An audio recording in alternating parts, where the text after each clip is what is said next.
Hopefully you are guys working on your applications, and today in this video I would talk about the CV and the reference letter, and I would try my best to give my own examples of what CV and the recommendation letter that I used during the time of application. But before that, please feel free to ask me if you have any questions, and remember, the deadline of the program is the 4th of Feb. In basic tips and tricks, which I already have discussed with you in my last video for experience and motivation statements. So the tips and tricks are the same. But here at the last, you can see I have discussed about the recommendation letter. This is everywhere. We have to write our recommendation letter by our own self, because I believe we know ourselves in the best way. And after writing it down, just go to your referee and request him or her for review or editing. In CV, you have to read about the guidelines, and this is very basic and common for all Erasmus program. But luckily for ACES Star, we don't have any specifications. If you go on the program website, you can find out that they haven't mentioned any specifications.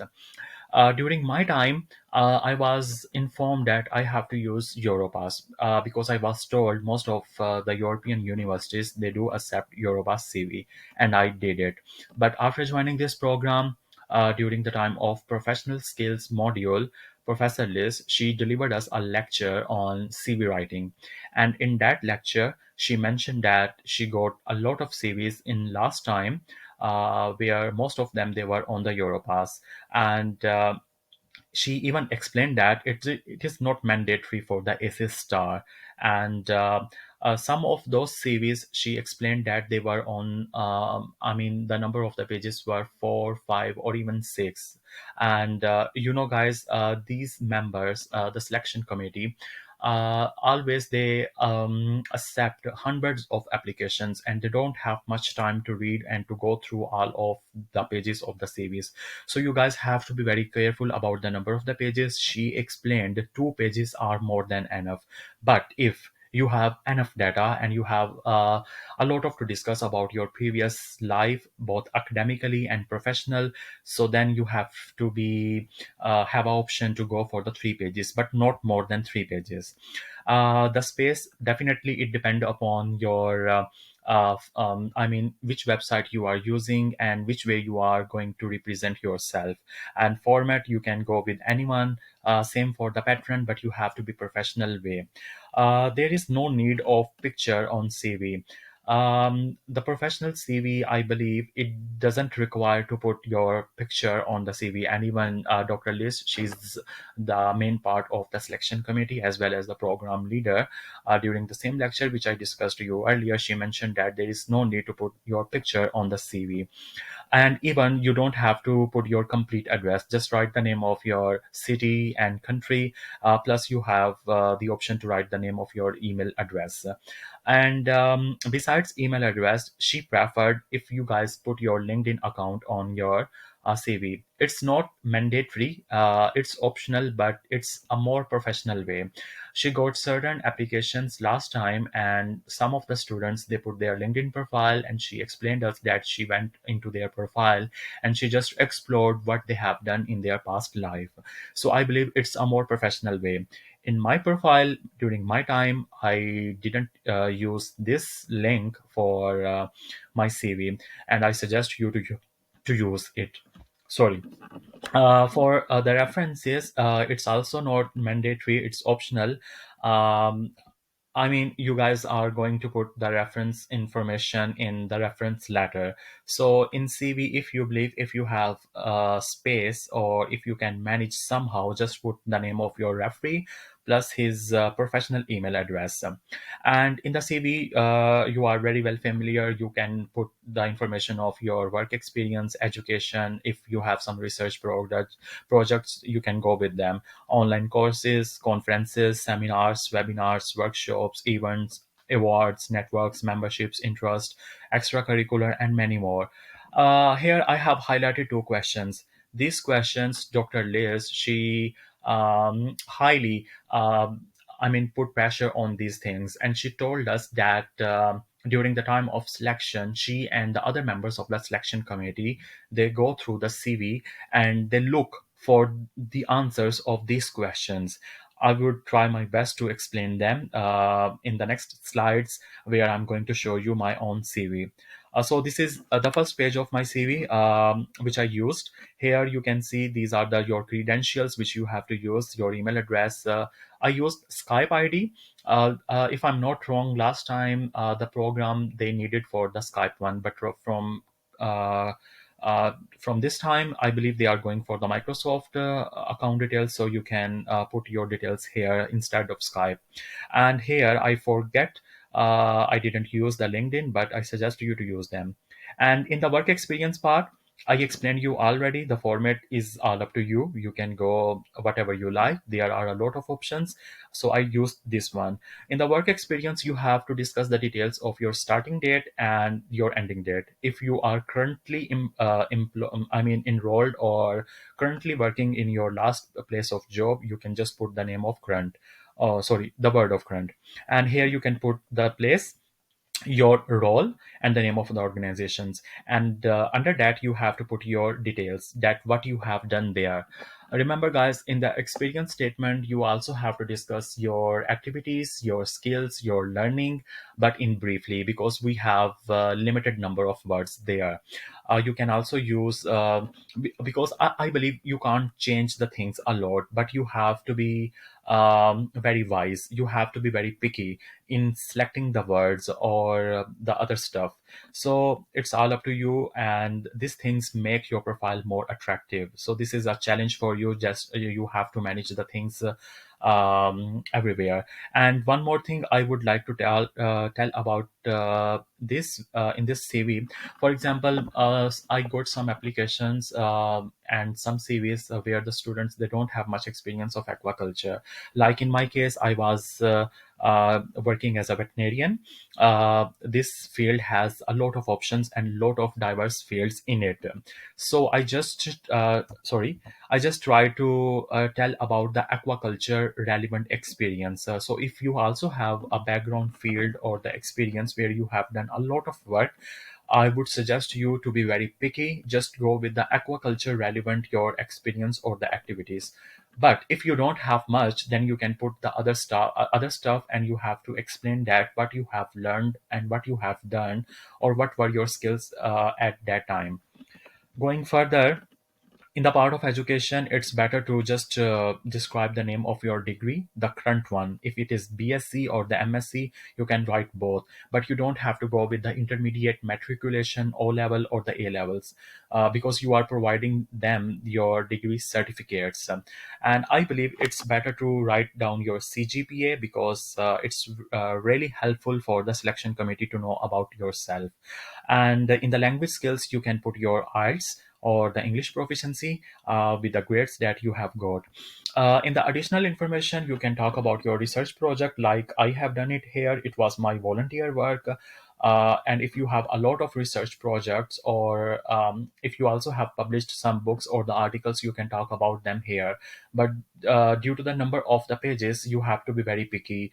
You have to select only those relevant here which you believe are very important for you. So you can even mention the name of the project or the article, or you can talk about the just you can put the link or DOI number and something like relevant.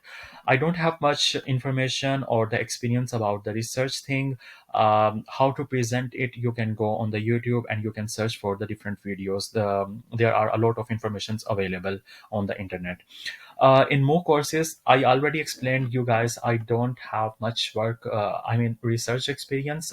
So I used this attribute during my time of application. I enrolled myself in different aquaculture relevant courses, and I put the name of the course and the organization or the website from where I got the certificate along with the grade. So it's all up to you. How do you like to present yourself? Just go with it. In workshops, conferences, seminars. So this is the first question: which Dr. Liz, she really liked it? What was your role in that specific activity? She clearly explained us she is not interested in numbers of your conferences, workshops, or seminars. I mean, how many conferences you have attended in your last academic life or the professional work. She's not interested in that. She's interested that what you gained during that activity, what was your role, what skills that you have learned. And my in my CV, I luckily put my roles, my skills, and I believe these things really made my profile strong at that time. So this is just for your information, just for your knowledge. You can use your ideas. You have to be very picky. Same for the events, for the awards and the honors. I used my role here in the networks and the memberships. I organize. Not organized, but I joined different organizations where my role was different. And I also used the learning skills which I got during that time. So this is the second part, which Dr. Liz, she really likes. What skills that you learned from that activity. So you just have to write down the name of the skills that you have learned. And if you don't know, just take some help from the internet and you will get the idea about the skills. And you also can talk about the technical skills if you have a background from the medical or other relevant field where you have done different activities like I did, I have shown here, and you can go with it. For the reference letter, I took this screenshot from the website, and all the information for the reference letter have been mentioned there. The word count is 500 to 800, so you have a lot of to write it, and it can make be up to one and one half page, so you don't have to worry about it. The main things I highlighted here, you have to talk about your stuff according to these questions. The reference letter should be on the organizational note paper or the cover letter. The referee should be your manager, he can be your colleague. If it was a volunteer work from any organization, you can also use him, but you have to be very careful. He or she must know you for at least 1 year. And during these questions, you have to mention, for example, in the first question, they are asking how long and in what capacity the referee has known you. So you have to talk about your date. For example, if you are doing a work and it is a professional job, so you can write that you have done your work from this date to that date. And if you are currently employed, just write that you are currently working there. But the starting date should be there as well. And what capacity means, you have to talk about the name of the organization.